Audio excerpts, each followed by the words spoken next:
Some people have said that the FBI switched to the .40 Smith & Wesson because it was both more powerful and made a larger wound than other cartridges like 9mm.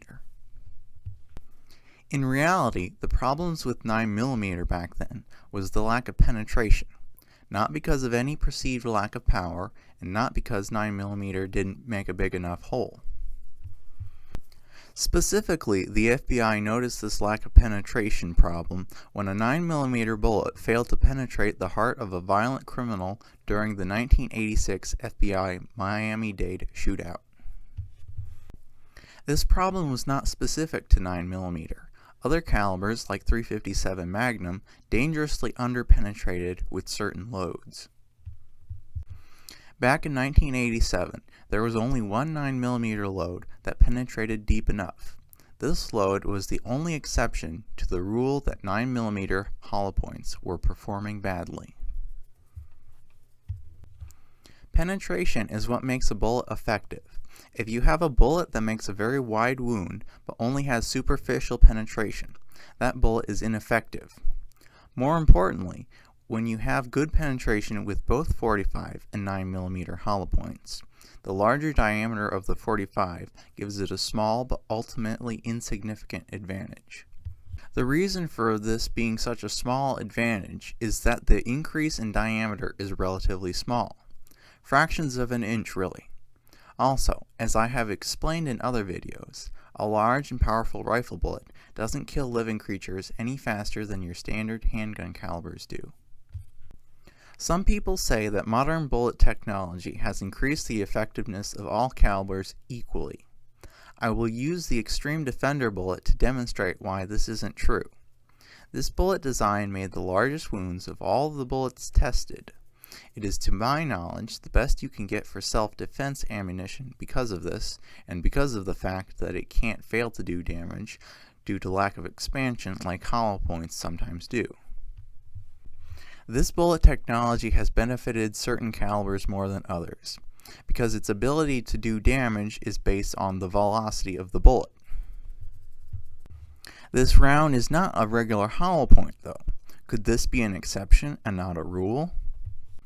I mentioned in 1987, most 9mm bullets were not penetrating deep enough, and most 45s were. By 1989, when federal Hydroshock bullets were introduced, both 9mm and 45 were penetrating to roughly the same depth. 45 still had an advantage in the percentage of bullets that reached the 12-inch minimum. This consistency of penetration is shown here on the chart as the success rate. 9mm went from generally unusable to generally the same level as 45.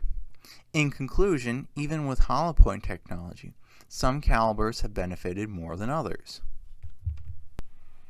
This brings us to some more modern ammunition testing. Remember, 12 to 18 inches of penetration is what we're looking for.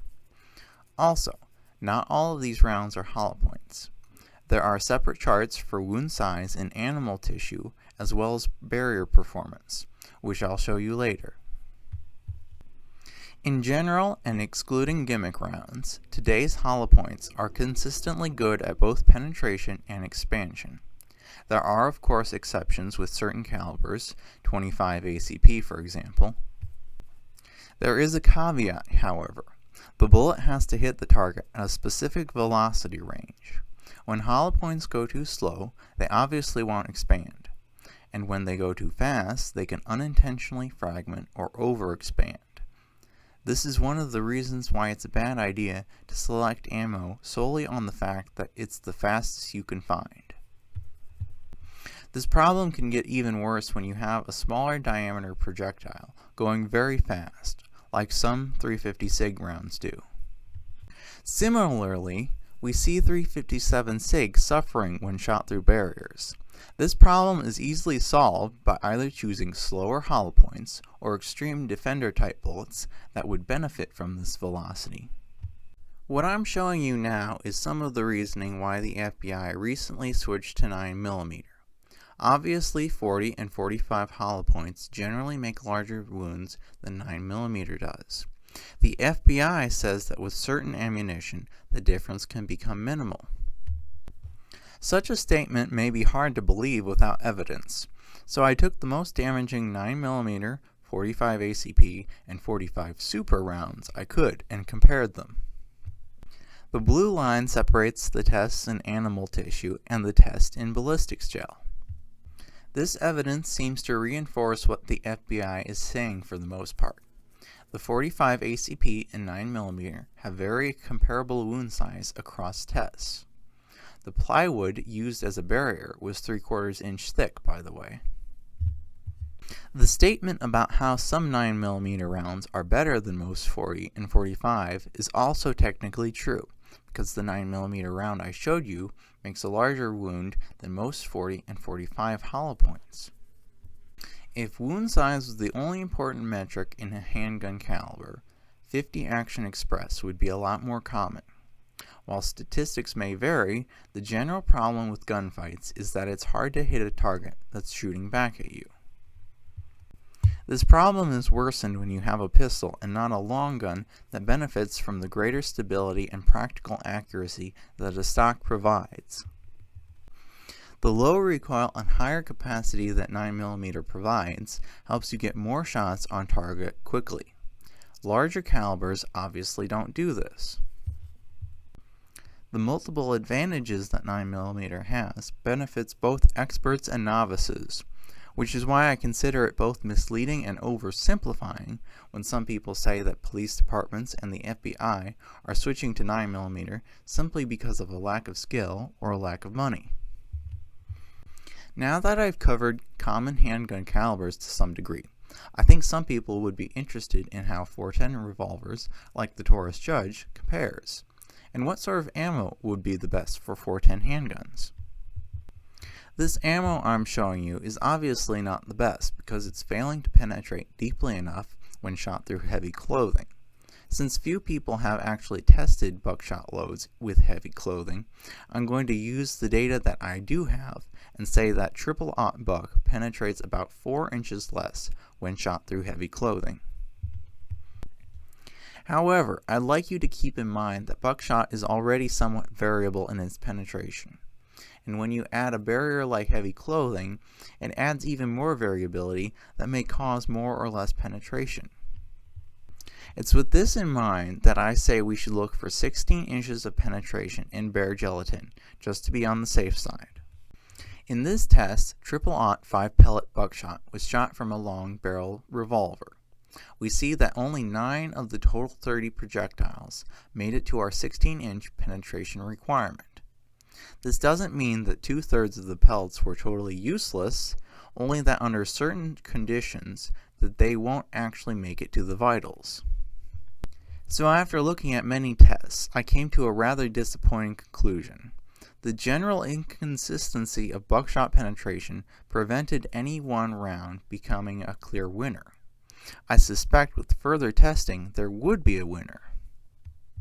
What I can tell you for certain, though, is that triple-aught buck generally performs very well against non-clothed targets. Also, triple-aught buck performs better than any other .410 personal defense loads tested. Against targets with heavy clothing, you may have to use multiple rounds to ensure some of the pellets will reach the vitals regardless of body position. So with that in mind, we can start comparing .410 revolvers to competing semi-auto handguns. Heavy recoiling double-action revolvers like those chambered in .410 and .44 Magnum are slower to fire than moderately recoiling semi-autos. Let's assume that you can fire 2 10mm bullets for every 1 round of triple-aught 5-pellet buck. The 10mm bullets will expand significantly more than the pellets will.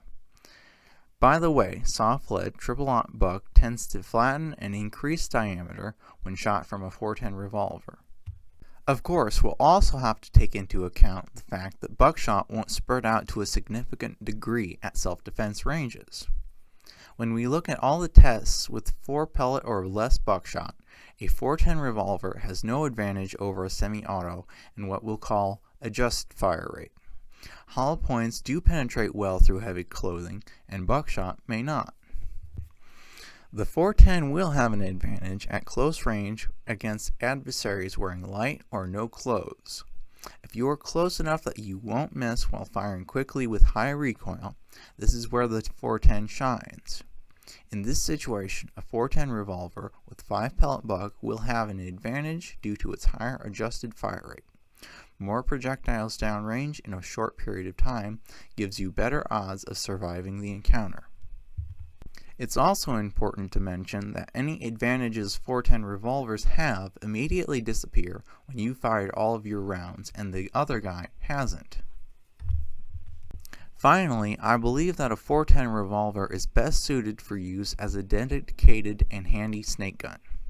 It's much more portable than a pistol grip only shotgun, and 410 birdshot is a lot more readily available than snake shot rounds for calibers like 45 or 9mm. Now for a caliber that many people may not know about, 22 TCM. Due to its high velocity, it has a very wide wound channel for a handgun round, 2 1/4 inches across in one test. It also has light recoil due to its light projectiles.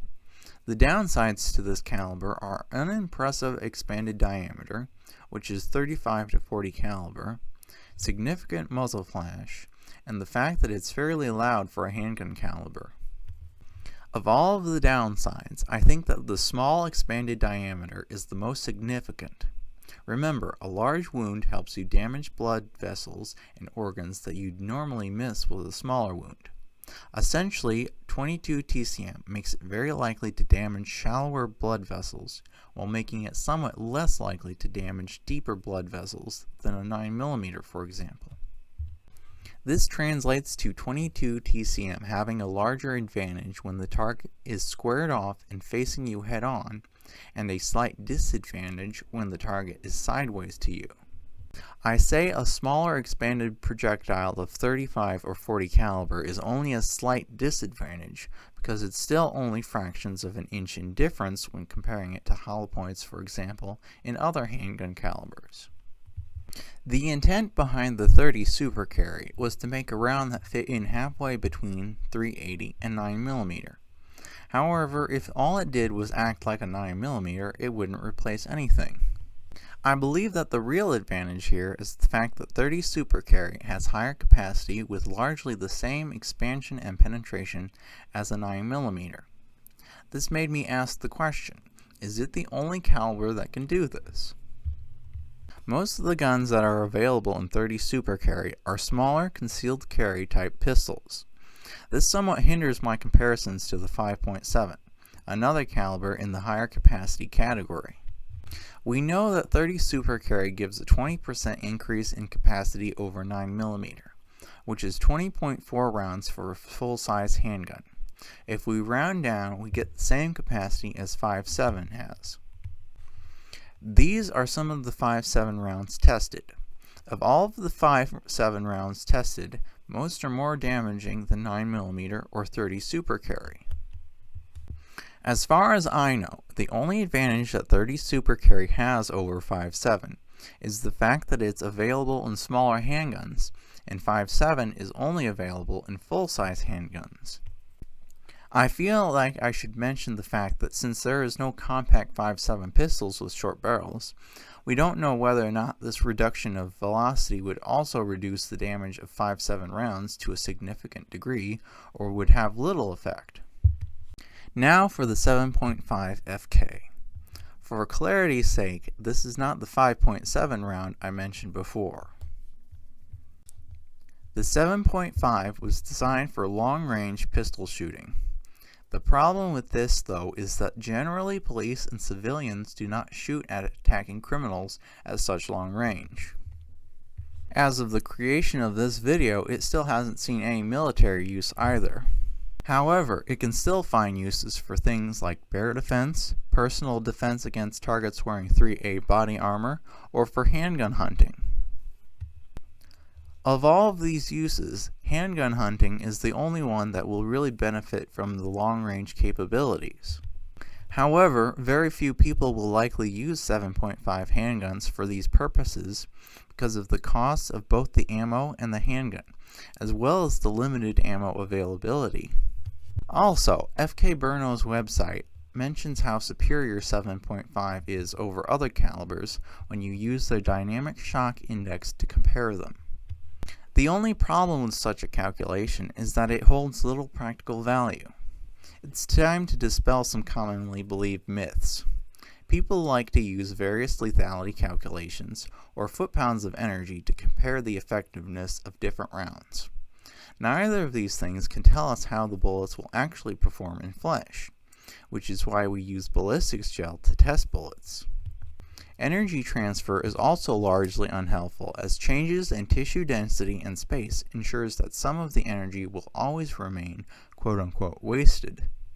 I explained in a previous video, even when you have completely consistent ballistics gel, energy can still be lost due to the elasticity of the gelatin, just like with real flesh.